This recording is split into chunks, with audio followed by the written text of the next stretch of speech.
C'est la première des commémorations officielles du centenaire de la Grande Guerre. Telle une équipe d'archéologues, le centre Pompidou-Metz a exhumé un panel exhaustif de toute la production artistique européenne de l'année 1917, année où le conflit est naturellement omniprésent comme source d'inspiration et de révolte.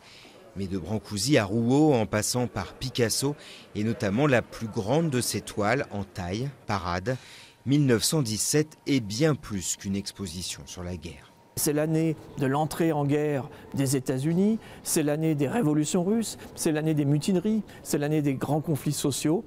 Et malgré ces tragédies, les artistes, 350 dans cette exposition, nous font voir le monde autrement.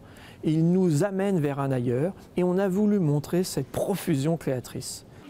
Pour la première fois, un conflit majeur est abondamment couvert par des photographes professionnels ou amateurs. Les peintres n'ont plus pour rôle de documenter de manière réaliste, ils peuvent donc laisser libre cours à leur imagination. L'imagination, c'est aussi la planche de salut des soldats envoyés sur le front pour échapper à leur quotidien à partir de métal récupéré. On appellera ça, une fois la paix signée, l'art des tranchées. Donc ici, un millier de douilles d'obus gravées, martelées, sculptées.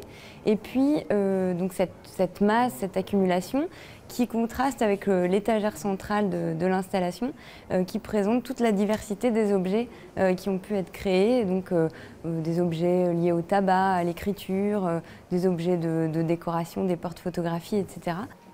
1917, avec ses quelques 150 000 disparus, a beau être l'année la moins meurtrière de la Grande Guerre, la mort s'installe durablement comme un sujet récurrent.